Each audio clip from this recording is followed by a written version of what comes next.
This is AKA. Check out my interview on Twitch, Facebook, YouTube, and Twitter.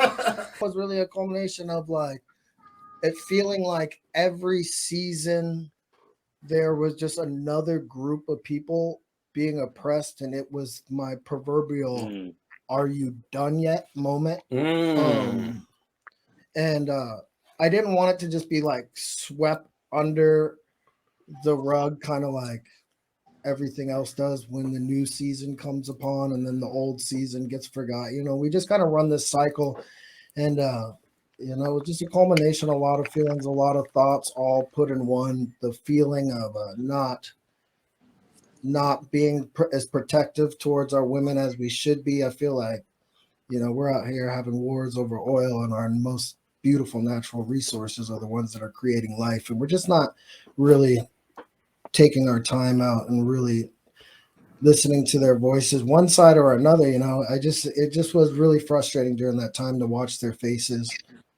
So I felt like I didn't even want to wait until next album to drop that single. So I just created that song just to let them know that I'm definitely here in the scenario. And it's just right. They call that a Lucy. It was just really It was just a painful time to watch, like watching the women look at us as the men like we're just doing nothing. Like as much as we hold ourselves on the pedestal and that whole bring home the bacon type mentality, we just don't do enough for our women and protecting them and listening to them. So it was